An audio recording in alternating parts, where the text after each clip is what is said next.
Di video kali ini gue akan ngomongin tentang Microstock di tahun 2024. Dari apa yang udah gue lakuin sampai ya plus minusnya lah ya. Kita mulai aja.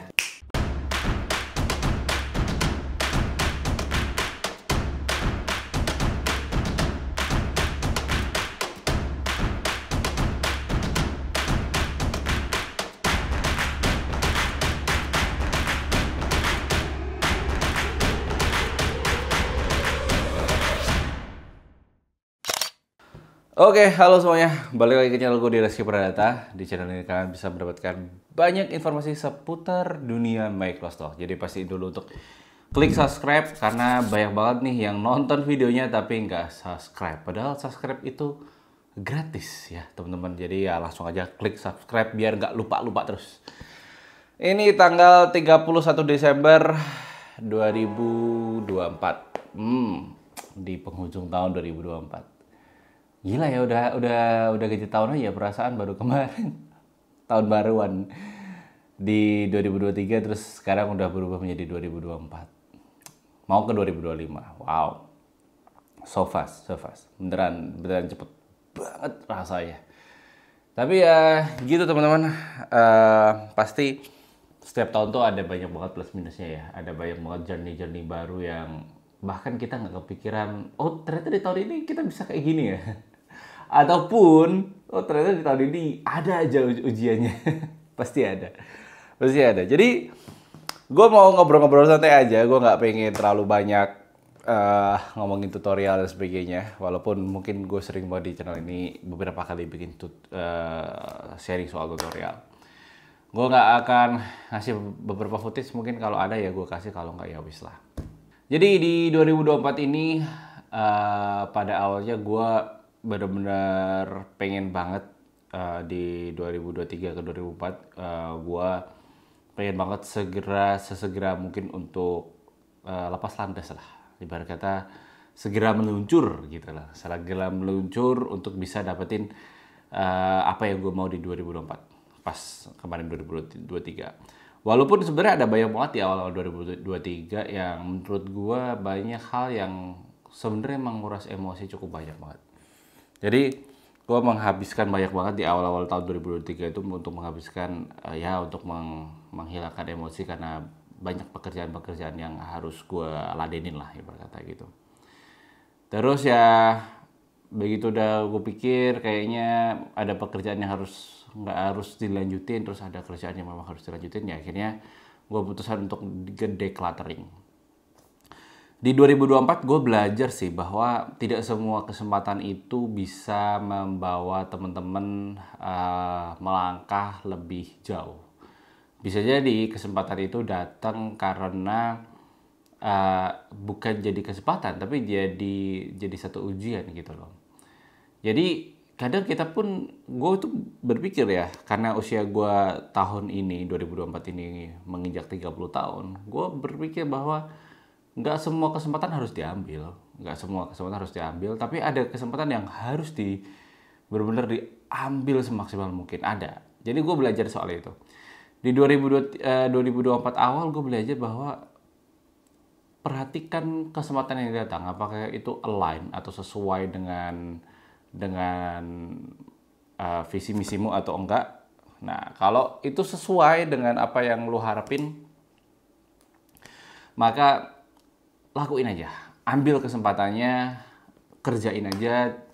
Entah hasilnya seperti apa ya, nanti teman-teman bisa melihat seperti apa namanya, bisa melihat impact-nya seperti apa. Kayak 2023 gue mengambil kesempatan yang menurut gue itu gue tahu ini gue bisa ngelakuin, tapi jujur ini akan sangat melelahkan dan sebagainya. Akhirnya ya gue udahlah all out aja deh, dan ternyata itu yang membuat gue kayak wow, Microstock gue langsung naik level ya gitu, tinggi banget.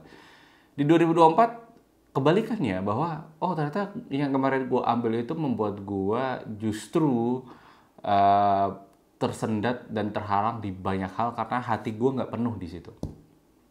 Ya udah, kupikir ya udahlah diselesain aja, dan akhirnya gue fokus ke Microstock lagi, dan banyak banget perjalanan yang gue lewati. Kalau teman-teman lihat nonton video ini karena thumbnailnya adalah $10.000 di tahun 2024, Itu gue bisa bilang yes, memang itu real. Tahun ini perhitungan gue udah dapetin sekitar $10.000. Apakah $10.000 itu banyak, Mas? Ya itu balik ke perspektif masing-masing ya. Kalau ada orang yang pengen banget tajir, melintir, kaya, miliaran rupiah dan sebagainya, nganggap $10.000 alias 150 juta itu sangat kecil banget gitu. Kayak, iya kecil itu, Mas. Itu mah nggak ada apa-apanya dan sebagainya. Ada yang bilang kayak gitu juga, pasti, pasti. Tapi ada, kalau gue bilang gue dapat $100.000 katakan $100.000 itu 1,5 miliar. Ada bilang kayak wah itu too good to be true, Mas, dan sebagainya dan sebagainya. It's just about perspektif ya. Gue nggak mau gue nggak mau membenarkan apapun itu. Cuman ya gue cukup bersyukur tahun ini sama dengan tahun 2023 gue dapetin $10.000. Di tahun 2024 jumlahnya berapa sebenarnya lebih dari itu, cuman gue nggak mau ngasih tahu karena ini juga teman-teman perlu pahami bahwa di Indonesia tuh agak kacau terhadap perspektif sharing revenue gitu. Jadi netizen kita tuh berbeda level pendidikan, berbeda level penangkapan juga dan sebagainya. Gue nggak bilang bahwa ya yang satu gimana ya, cuman memang faktanya seperti itu. Jadi content creator gue paham banget bahwa berbeda dengan luar negeri ya. Di luar negeri itu mungkin orang sharing pendapatan tuh responnya bagus-bagus gitu loh, banyak yang bersemangat dan sebagainya. Cuman kalau di Indonesia sharing pendapatan ujungnya mesti dicurigain, negative thinkingnya dulu yang maju gitu, bukan hal yang positif tapi justru negatif. Lebih banyak kasih mudorotnya lah, kasih hal-hal buruk lah ya kalau kita sharing pendapatan. Jadi ya gue cukup ngasih clue itu aja. Silahkan teman-teman memaknai seperti apa dan sebagainya. Cuman ya di tahun ini tadi gue udah bilang bahwa di awal 2024 gue banyak banget hal yang harus gue hapuskan, harus gue relakan. Terus di pertengahan tahun gue dapat gue dapat salah satu rezeki yang cukup luar biasa. Jadi microstock tuh jangan pernah berpikir bahwa rezekinya cuma dari microstock doang, tapi dari banyak hal. Bisa jadi dari pekerjaan yang datang karena microstock, ataupun bisa, kalau teman bilang jualan kelas, apakah iya, Mas? Yes, itu juga bisa dapetin uang. Walaupun gue udah setahun ini kayak nggak bikin kelas sama sekali. Gue nggak bikin kelas soal satu kelas setiap bulannya seperti tahun-tahun sebelumnya. Jadi gue cenderung fokus untuk bikin konten seperti YouTube, seperti yang teman-teman sekarang tonton. Jadi ya gue pikir juga kalau bikin kelas dengan harga yang sebenarnya murah banget, cuma 99.500, nggak mahal ya itu ya, murah banget itu. Itu masih aja dinyinyirin juga. Gue tuh bingung, cuman gue nggak peduli sih sebenarnya. Gue nggak begitu hard feeling atau nggak begitu ambil pusing terhadap hal yang kayak hal kayak gitu. Ya yang paling yang pengen gue bilang adalah di tahun 2024 ini gue dapetin mission dari Adobe dan itu cukup lumayan banyak dapatnya. Gue agak kaget jumlahnya meningkat secara drastis ya gitu. Jadi kayak wow, ada ya duit segede ini gitu kan, dengan cara yang bisa dibilang easy money lah. Easy money itu bukan uang yang susah bukan uang yang susah effortnya, dengan effort yang sangat sedikit walaupun capek, memang capek. Cuman ya hasilnya luar biasa banget gitu loh. Sekali foto katakanlah bisa dapetin 1 kali UMR kan, lumayan gitu. Jadi Microsoft tuh banyak banget hal-hal yang nggak terduga. Kemarin gue juga bikin kan kartu kredit dummy itu karena datang dari kegelisahan gue bahwa gue pengen foto tapi pakai kartu kredit, tapi kenapa gue harus Photoshop tiap hari gitu kan. Akhirnya udah bikin kartu kredit dummy aja. Gue cari vendor yang kesana kesini banyak banget ngedesain dan sebagainya. Terus meriset gimana cara desainnya bisa diterima di komersil dan sebagainya, dan oke, jadi nih, dan gue mau jual, dan ternyata banyak juga yang suka dengan produk tersebut, dan udah banyak juga Microsoft kontributor yang udah menghasilkan dari kartu kredit dummy tersebut. Jadi ya gue cukup happy mendengarnya bahwa oh bisa ya kayak gini juga ya. Gue masih ada beberapa produk-produk yang akan gue launching di tahun depan, insya Allah sesegera mungkin di awal tahun, yang semoga ya cepat selesai lah. Masih terkait properti foto sih sebenarnya, bukan yang lain. Terus di 2024 ini juga gue kan lagi nulis buku ya. Judul bukunya sih gue kepikiran namanya adalah Microstock Mastery. Gue udah tulis tuh tahun 2023 sebenarnya. Atau gue udah kepikiran dari tahun 2021, 2022 waktu pandemi udah kepikiran. Terus baru gue eksekusi di 2023 akhir, 2024 tuh full nulis. Kalau ditanyain, Mas Reski kenapa lama banget nulisnya, kok nggak selesai-selesai dan sebagainya, gue harus akui bahwa ada prioritas-prioritas lain selain buku yang harus gue prioritasin. Termasuk juga tadi di awal tadi gue bilang bahwa gue ada something problem yang harus gue selesain juga. Jadi ya akhirnya menulis buku ini banyak banget ketunda dan sebagainya. Cukup lama akhirnya ngerjain ini gitu kan, bahkan bisa dibilang setahun lebih.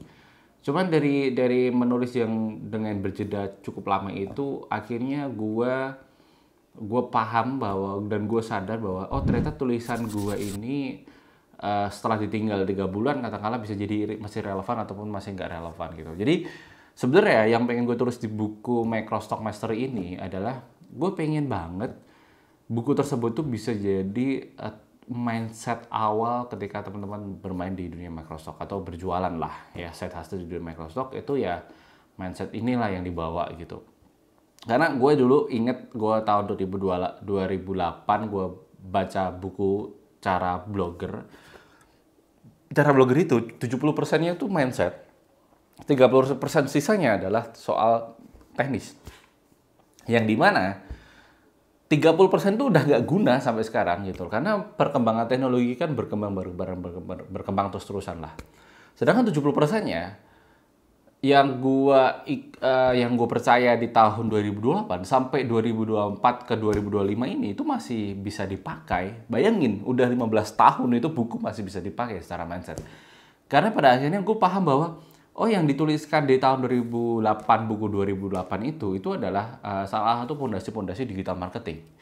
Yang dimana buku 2008 itu membawa hidup gue ke bekal gue masuk ke corporate, masuk ke perusahaan besar, bakal sampai manajer dan sebagainya.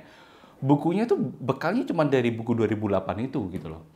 Digital marketingnya, dasar digital marketingnya dapat dari situ, terus gue kembangin dan akhirnya bisa dipakai sampai sekarang. Dan gue pengen buku yang gue tulis tuh bisa sampai ke titik itu gitu.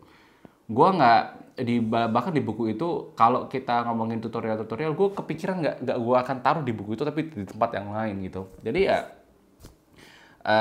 ya gue berharap banget buku ini segera selesai di awal tahun 2025 besok. Target gue sih Januari harus sudah selesai, insya Allah ya.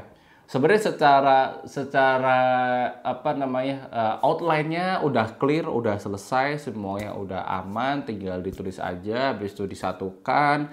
Habis disatukan dimasukin elemen gitu, baru setelah itu baru masuk ke proses cetak. Nah, ketika udah masuk ke proses cetak, gue udah bisa ngajuin pre-order gitu. Jadi ya gue semoga segera selesai di awal tahun dan ya ini akan menjadi hal yang sangat life changing lah kalau misal buku itu segera terbit secepat mungkin. Itu yang satu. Terus gue juga walaupun di 2024 ini gue bisa bilang kayak ayunan ya, kayak roller coaster ya. Kadang ada naik, kadang ada turun. Gue ngerasain naiknya seperti apa, terus gue ngerasain turunnya tiba-tiba seperti apa. Turunnya itu yang paling bikin gue shock gue kan kemarin gue dapat Adobe Mission itu ya. Cukup banyak lah misinya. Gue dapat ribuan dolar dari situ. Lebih dari ribuan dolar. Terus gua sharing kan dibikin Indo, terus tiba-tiba nggak lama kemudian gua kena bom download. Jadi bom download itu adalah cara ilegal tapi dibiarkan oleh Adobe Stock untuk terus berjalan sampai sekarang. Itu ada namanya bom download. Dan yang kena itu adalah yang disasar itu adalah kontributor yang bisa dibilang ya bukan tidak disukai, gue bisa bilang pokoknya diincer lah sama orang-orang yang mungkin nggak suka ya, entah dalam konteks apapun itu gitu. Cuman bom download itu terjadi dan yang kena berbarengan itu adalah gua, Mas Fajrul Islam dan Mas Erwin, salah satu YouTuber juga. Gue udah sharing full di video khusus membership, jadi kalian bisa simak di situ cuma 9.900 doang, nggak ada harganya sekopi, murah banget itu tuh. Silahkan dicek kalau teman-teman mau ngecek, karena ada beberapa informasi sensitif, tapi ya gue kehilangan akun Adobe gue. Dan ya terus gue coba nego, kembali lagi kena bom lagi, dan gue kayak aduh gila, ini pusing juga. Karena kalau gini teman-teman, kalau ngulang Adobe Stock lagi, itu Adobe Stock tuh sekarang udah rese. Dia itu gini, dia itu menganaktirikan kontributor baru, sedangkan kontributor yang dia spesialiskan itu kontributor lama-lama semua. Nah, kontributor baru tuh akan susah bertahan dan susah berkembang karena lonjakannya begitu tinggi. Tapi yang kontributor lama ini masih bisa kena namanya bubble, begitu mereka kena bubble langsung kena suspend, selesai, hilang semua akunnya gitu. Jadi dan Adobe pun juga tidak mau bertanggung jawab, bukan tidak bertanggung jawab ya, tapi lebih kayak responnya tuh jengkelin. Responnya tuh kayak gini teman-teman, bisa dilihat aja ya. Jadi responnya dia tuh cuman kayak ya selama lu nggak ngelakuin itu kita nggak akan kena ban kok, tenang aja. Begitu buktinya ketika gue udah email duluan di kasus bom nol pertama, habis itu gue payout langsung kena ban juga. Jadi rasanya kayak apa sih Adobe itu, ngacau sih menurut gue. Itu yang bikin gue roller coaster banget sih. Ya bayangin teman-teman, gue mau payout ribuan dolar tapi langsung di banned paginya gitu karena hal tersebut dan duitnya nyangkut. Ya udah mau gimana, ikhlas kan.